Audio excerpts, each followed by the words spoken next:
So, what has our favourite Chinese multi-hyphenate daredevil been up to this week? Find out on the Wang Yibo Weekly! Well, friends, there is news. There is news this week.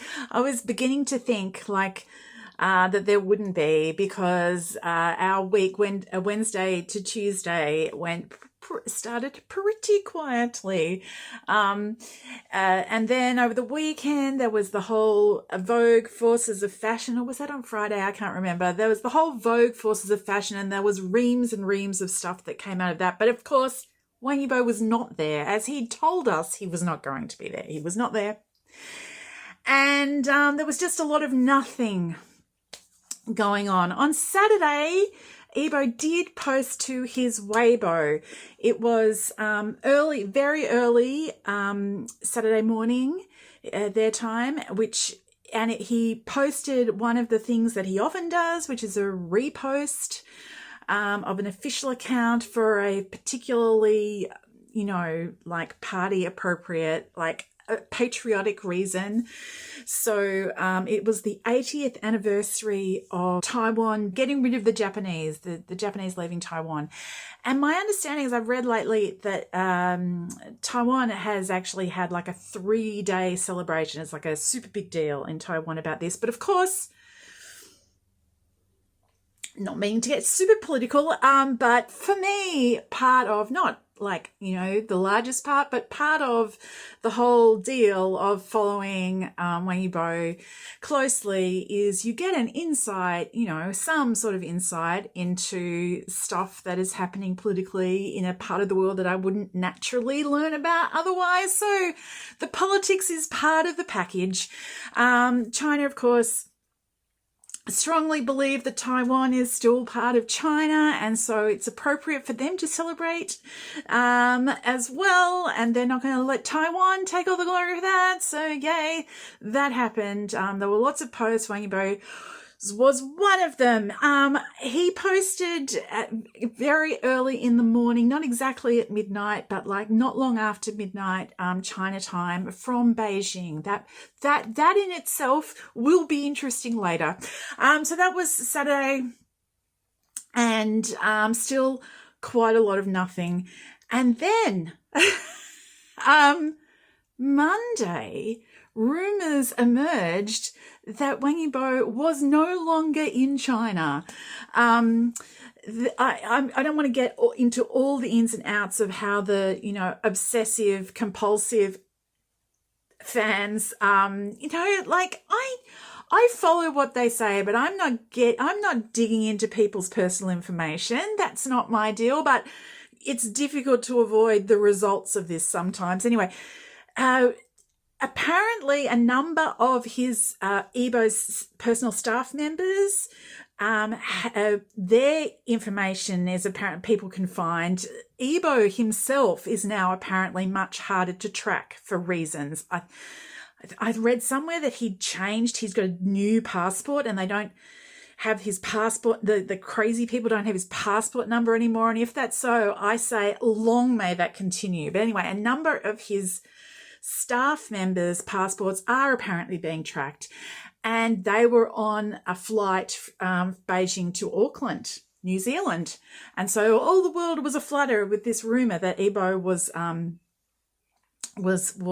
going to New Zealand. And then it was more than just rumors. Then people had actually spotted him. At this point, there have been multiple independent sightings of Yibo in and around Queenstown, which is not anywhere near Auckland. It's the opposite end of the country, but he would have flown into Auckland and then, travelled inland. So, as I said, on early Saturday morning, he was in Beijing. By Monday, he was being spotted in New Zealand. So, we don't know why he's there.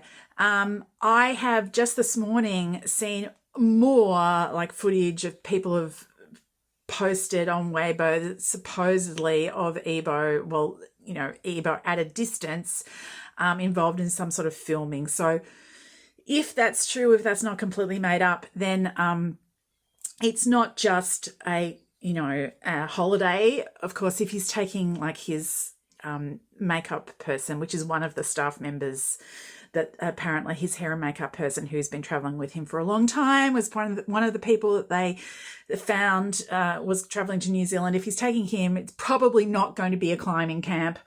But yes, he's in the all signs point to Wang Yibo being in the Antipodes as we speak. I hope he's having a great time. I've been to Queenstown. I went to Queenstown during my honeymoon, actually, and it's gorgeous. And there's all sorts of things to do there. It's sort of a hub of adventure-y, sort of touristy stuff. You can do. There's all sorts of outdoorsy activities all the way around there, and it's, of course, South Island of New Zealand, painfully scenic.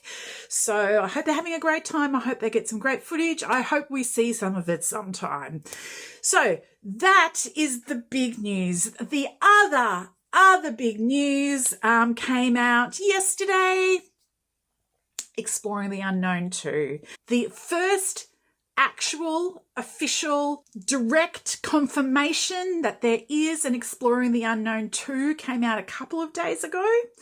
I think on Monday there was like a post which had like the imagery. It wasn't a new photo. It was all stuff, I think, from season 1, but there was like a new sort of graphic, and it had Exploring the Unknown, and it had season 2 written on it, and it was announced as part of the Tencent 2026 lineup. So we were all, yay, it exists, 2026, hopefully early 2026, we were saying. But then yesterday, Xinhua News came out with a much more thorough description of what was going to be in it, and they said premiering November, December 2025. So that's like literally just weeks away. We have got a new Exploring the Unknown season to look forward to, and hang on, let me tell you what they said was going to be in it.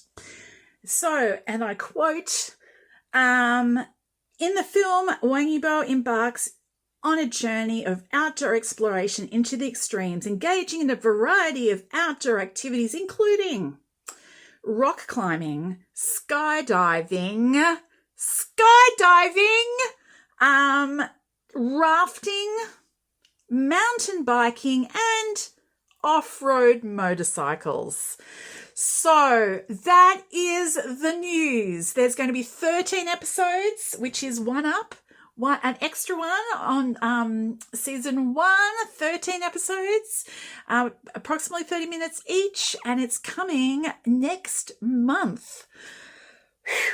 That is all the news. That is all the news that I've got room for in my brain, but of course we still have to cover brand stuff. Let's tick down the list. Audi. During the week, Yibo re-upped his contract with Audi, reportedly. There was a new ad of him with the car. There was also a video released of a sit-down, 3-way kind of interview, conversation type dealio with Yibo, a moderator, and somebody from the company talking about cars. It was all in Chinese. I have not seen an English translation, so I don't really know what was going on, but they put that out. It was several minutes long. So yay, that's a thing that happened. Audi, we're still with Audi. LOEWE and Lacoste both put out new video materials this week. The LOEWE one was a very cute little sort of vertical short video that at least part of it, Yibo shot himself. So there's like these pieces where he's holding the camera and stuff, and that's always very cute. It was about shoes, and the shoes themselves, but the outfit was very cute. So, yay. Lacoste, it's not actually the From Yibo collection. It's more just general Lacoste sort of like new season's clothes, but there's been a number of, there was some photos and there was some more videos that came out. White Elephant Food have done a second run of promos. They've moved beyond just promoting the coriander noodles now, and they've done a whole run of things, posts with photos and video and like little like cartoony type deals all around old hen noodle soup, which is very tasty soup. That's kind of like the what do you say, the tagline for the ad campaign. It's very tasty soup. And there was one more. What else was? Jeans West put out a couple of things, but they were little opportunistic things. They put up a new picture of Yibo with the penguin yesterday, because there was a hot search going around about Yibo and penguins for like, I don't even know why, but yes, a number of brands put out little things. But Jeans West, of course, win because they recently did a promotion with Yibo and a penguin, so they had a photo that they could put up. And finally, I will mention Cotty Coffee. Cotty Coffee is a new-ish coffee business in China. They started before Yibo came on board, but not long before Yibo came on board. And they actually turned 3 during the week, and they had obviously some time in the past, because I don't think it was his current hair. I can't remember now. Anyway, they had a piece with Yibo speaking to camera, talking about Cotty and congratulating them on 3 years in the business. So that came out during the week. And that's really all I've got to say about brand stuff. Looking forwards, apart from exploring the unknown, which is going to be at some point in the not too distant future, but we don't know when. November the 3rd is Weibo Vision Conference, which is going to be like an actual event. And Yibo was rumoured to be a performer on the night previously, and I do not know how likely that is to still happen, given that he is on the other side of the world. But maybe he'll be back by then. Maybe that will happen. Who can say?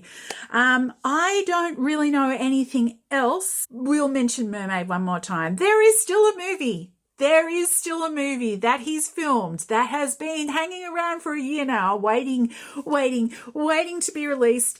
And who knows? We're finding out all sorts of things all of a sudden. We might find out about that now. Yeah, you know, girl can dream. Anyway, that's enough blather from me. I'm going to play us out with a little bit of the LOEWE ad, where he does it, you know, where we see him looking very cute, walking around in Paris. I hope you're all well, and I hope you're having a wonderful Wangibo Wednesday.